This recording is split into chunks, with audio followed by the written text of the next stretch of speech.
This wasn't fair. I had been playing my brother's old Pokemon Yellow game for a couple of hours now, and I had gotten farther than any of you would have expected in such a short period of time. I had turned off the Game Boy Color when I went to go eat dinner, so that I wouldn't waste the battery. After devouring a whole plate of mac and cheese, I ran back to the sofa, jumped down on it, and picked up the Game Boy Color again. I flicked the power button, and the normal Pikachu intro came on.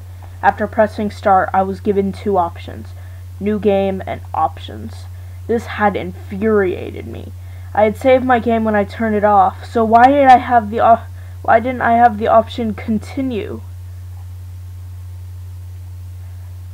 I sighed. My brother had owned this game for years. It was probably too worn out to even keep a safe game alive anymore. Grumpy that all of my hard work had been a waste, I went to go ask my brother if I could sell his yellow version and buy a new one. Since he never used it, he didn't mind and said yes.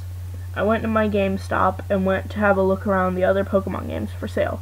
Something that caught my eye immediately was Leaf Green version. I had a Game Boy Advance at home, but no games for it yet. Leaf Green would be perfect. I quickly sold Yellow version for Leaf Green and took it back home. Excited, I inserted the cartridge into my Game Boy Advance and started it up. Everything started out normal at first, but when the title screen came up, I was a bit shocked. Instead of Leaf Green, it said PoisonPurple. What in the world, I thought? As far as I knew, there was no such game as PoisonPurple. Where the Venusaur should have been, there was just an empty space, and instead of the rusty-colored background, the background was a deep purple color. I was quite puzzled, but I decided to just start the game and ignore the unusual title screen. I started up a new game, as there was no save game already, and clicked past Professor Oak's long Pokemon speech. For a moment there, I could have sworn he sent out an Arbok, which I thought was strange. As far as I knew, I didn't think that he was supposed to send out an Arbok. But whatever, it didn't matter. It was probably just mistaken anyway, since I was speeding past the text so quickly. After choosing my gender, typing in my name, and naming my rival, the real game started. My heart thumped with excitement. My sprite was in her room, which was the same as every other Pokemon game. I walked downstairs and out of my character's house. I already knew that Professor Oak would be in his lab. Leaf Green was similar to Yellow version, so I already knew that I would have to try and walk in the grass for Professor Oak to appear in the game and stop me. I made my way over to the patch of grass, but I was quite surprised with what happened next. Instead of Professor Oak running over to stop me, I was perfectly able to walk through the grass. To be honest, it kind of freaked me out, as I knew this was not supposed to happen in any other Pokemon game. At the same time, though, it was kind of cool that I could walk through the grass with no Pokemon. I decided to keep walking back and forth in it until I encountered a wild Pokemon, just to see what would happen. After walking for no more than 5 seconds, the battle theme began to play. I grinned, excited about what would happen and what Pokemon would appear. I had a feeling it would be something common like Pidgey or Rattata, but to my surprise, it was an Ekans. That's funny. I didn't know Ekans appeared in the wild this early in the game, and I thought they were exclusive to Fire Red. Oh well. As soon as the text, "A wild Ekans appear," was gone, I saw my trainer sprite in the battle scene. That was normally where a Pokemon sprite would be, but since I had no Pokemon, did that mean I had to fight the Ekans? I pressed fight, but another box of text saying, "You cannot fight," appeared. Frustrated, I pressed bag instead, and was shocked to see that I already had 10 Pokeballs with me. I threw one at the Ekans, hoping that I could catch it. I had no way of weakening it, at least not that I knew of. But it was only a level 3. Surely it would stay in the Pokeball. Just as I had guessed, the Pokeball wiggled 3 times and Ekans was caught. Would you like to give a nickname to the caught Ekans? I was asked by the game. I selected yes and named it Toxic. After this, I checked its summary. It was male, level 3, and it knew the moves Poison, Sting, Wrap, and Bite. Its nature was naughty. Pleased with my new Pokemon, I walked out of the tall grass and into Professor Oak's lab to get my starter Pokemon. Well, it wouldn't really be my starter, since Ekans was my first Pokemon, but still. I walked into the lab to find my rival and the professor facing each other as they were having a conversation. As soon as I walked close enough to them, they both turned to me, exclamation points appearing above their heads. Oak ran over to me, and I was thinking that he would let me choose my starter Pokemon now. But it seemed that wasn't going to happen at all. "You're late, Kelly," he said. "I'm sorry, but I didn't think you were coming, so I gave all 3 starters to my grandson." "Sorry about that. Maybe if you'll release Toxic, I'll go catch another starter for you." "You don't want that silly old thing." I was given the options yes and no. "What in the world? I can't get a starter Pokemon unless I release my Ekans?" I exclaimed out loud. Well, I certainly wasn't going to release Toxic now. What were the chances of me finding another Ekans again in Leaf Green? They were supposed to be exclusive to Fire Red. Besides, even though I had really wanted Charmander, I personally liked Ekans a lot better than the Kanto starters. I selected no, and the professor said in reply, "Well, if that's what you want."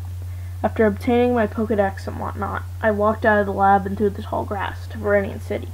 I battled many trainers along the way, which I found was unusual, as I was sure there weren't meant to be any trainers until Viridian Forest, and almost every time Toxic would usually take out their Pokemon with just 1 or 2 hits.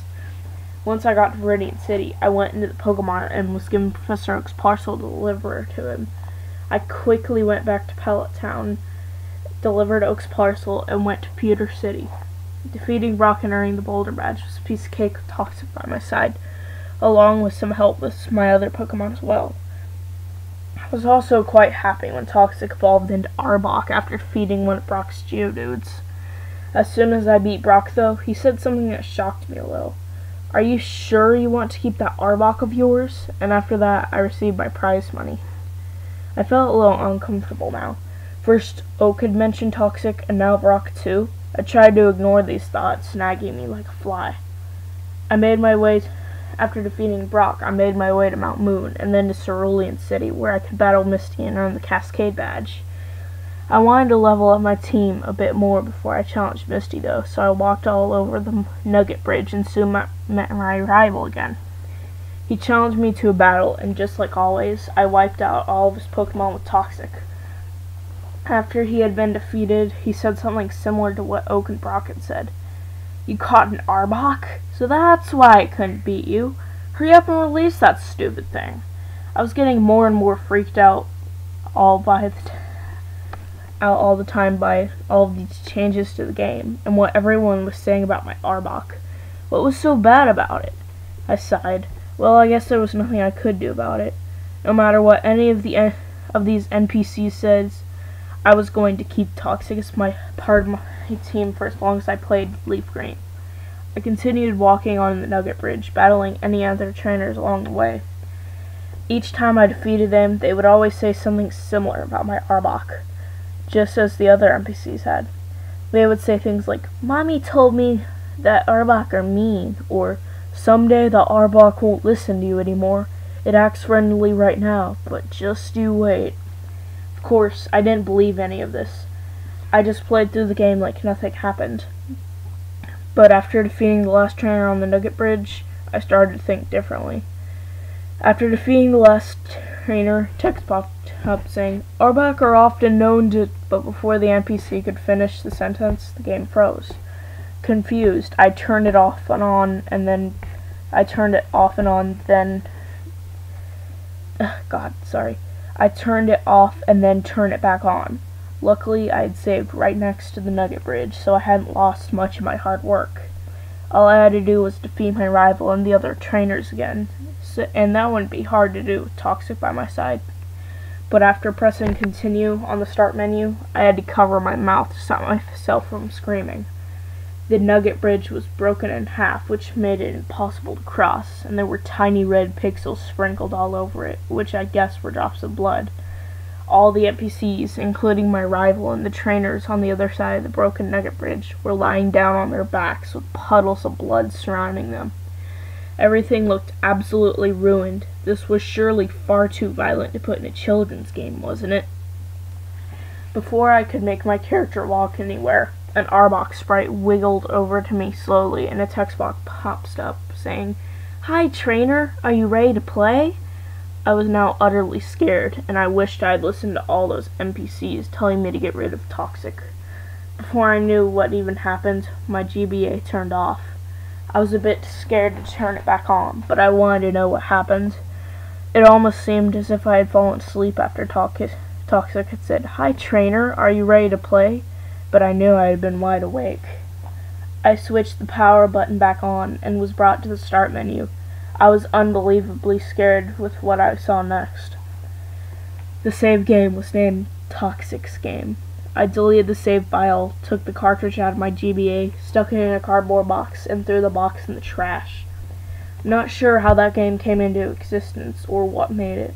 A hacker looking for some laughs or something more sinister. I don't really want to know, to be honest. Since then, I've stuck to other Pokemon games, and of course, I never caught another Ekans again. I know it's silly, but I'd rather not risk it. I have an awful feeling that Toxic will manage to find his way into another game if he has to.